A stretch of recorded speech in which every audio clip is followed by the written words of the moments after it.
బెంగళూరు వెళ్లారు PCC chief Mahesh Goud. BC మంత్రులు ఇక రేపు ఏఐసీసీ ఓబీసీ సలహా మండలి సమావేశానికి హాజరు కానున్నారు. సీఎం రేవంత్ పై మాజీ మంత్రి జగదీష్ రెడ్డి చేసిన వ్యాఖ్యలపై తీవ్ర స్థాయిలో మండిపడ్డారు కాంగ్రెస్ నేతలు. జగదీష్ రెడ్డి భాష యాస మార్చుకోవాలని సూచించారు. రేషన్ కార్డుల పంపిణీతో బీఆర్ఎస్ కి ఫ్యూజులు అవుట్ అయ్యాయని విమర్శించారు.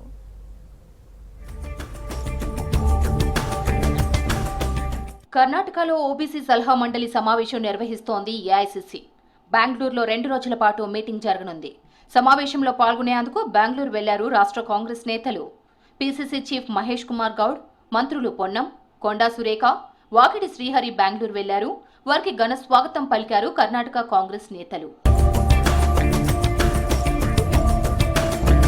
రేషన్ కార్డులపై బీజేపీ రాష్ట్ర అధ్యక్షుడు రామచంద్రరావు మాటల్లో సబ్జెక్టు లేదన్నారు భువనగిరి కాంగ్రెస్ ఎంపీ చామల కిరణ్ కుమార్ రెడ్డి.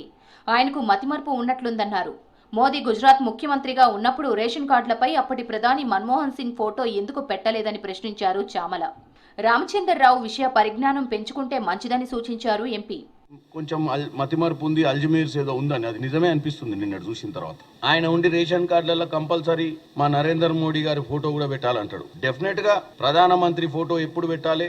ఎమ్మెల్యేలు, ఎంపీలు, ముఖ్యమంత్రి, ప్రధానమంత్రి, స్టేట్, సెంట్రల్ ప్రధానమంత్రి ఫోటోలు ఎక్కడ పెట్టాలి, ప్రధానమంత్రి ఫోటోలు ఎక్కడ పెట్టొద్దు. గతంలో వాళ్ళ ప్రధానమంత్రి, ఇప్పుడున్న ప్రధానమంత్రి కూడా ఒకప్పుడు ముఖ్యమంత్రి. మరి ఆయన వీళ్ళందరూ పోయి కనుక్కోవాలి. ఆయన గుజరాత్ గా ముఖ్యమంత్రి ఉన్నప్పుడు అక్కడ మన్మోహన్ సింగ్ గారు ప్రధానమంత్రి ఉన్నప్పుడు ఎక్కడెక్కడ ఏం చేసిరో వాళ్ళు తెలుసుకోవాలి. మాజీ మంత్రి జగదీష్ రెడ్డిపై తీవ్ర స్థాయిలో ఫైర్ అయ్యారు కాంగ్రెస్ ఎమ్మెల్యేలు. జగదీష్ రెడ్డి నల్గొండలో ఒక జోకర్ అని, ఆయన జెడ్పీటీసీకి ఎక్కువ, ఎమ్మెల్యేకు తక్కువ అని విమర్శించారు ప్రభుత్వ విప్ బీర్లా ఐలయ్య.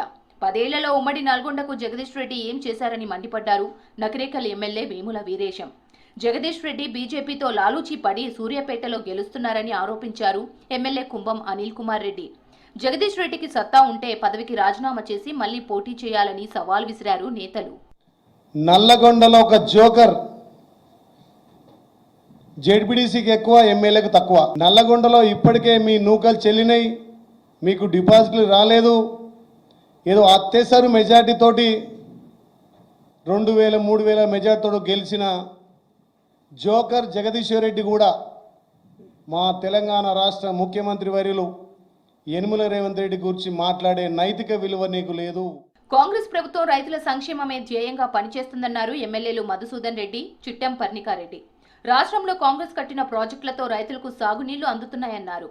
మహబూబ్ నగర్ జిల్లా దేవరకద్ర మండలంలో కోయల్ సాగర్ ప్రాజెక్టు నుంచి నీటిని విడుదల చేశారు నేతలు. కాంగ్రెస్ సర్కార్ నిర్మించిన కోయల్ సాగర్ ప్రాజెక్టు 70 ఏళ్లు అవుతున్నా చెక్కు చెదరలేదన్నారు.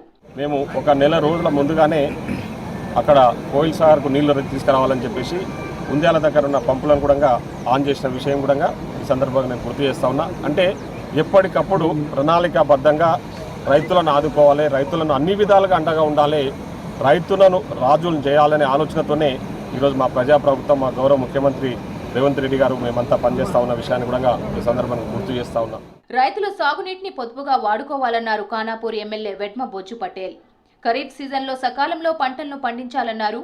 నిర్మల్ జిల్లా కడెం ప్రాజెక్టు గేట్లు ఓపెన్ చేశారు ఎమ్మెల్యే. 9,46 లక్షలతో కడెం ప్రాజెక్టుకు ప్రభుత్వం మరమ్మతులు చేయించిందని చెప్పారు.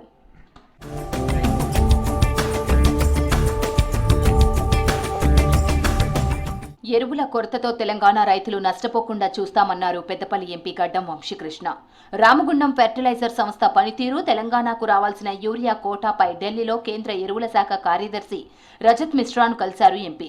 ఆర్ఎఫ్సీఎల్లో సమస్యలను ఆయనకు వివరించారు. ఈ సీజన్లో 2,70,000 మెట్రిక్ టన్నుల ఎరువులు తెలంగాణకు సరఫరా చేస్తామని రజత్ మిశ్రా చెప్పారన్నారు వంశీకృష్ణ.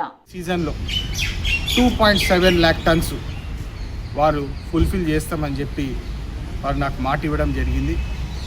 ఈ విషయాన్ని నేను ఫాలోఅప్ చేసి తెలంగాణ రైతాంగానికి న్యాయం చేసేలాగా పోరాడతా అని చెప్పి మళ్ళొకసారి అందరికీ భరోసా ఇస్తూ రేపు ఈ విషయము మాన్సూన్ సీజన్లో కూడా కొట్లాడి ఈ 2.7 lakh టన్స్ ఏదైతే యూరియా సప్లై అవసరం ఉన్నదో, మన హక్కు ఏదైతే ఉన్నదో అది ఎట్టి పరిస్థితుల్లో మనకు దక్కేలాగా నేను ఈ పోరాటము నడిపిస్తూనే ఉంటానని చెప్పి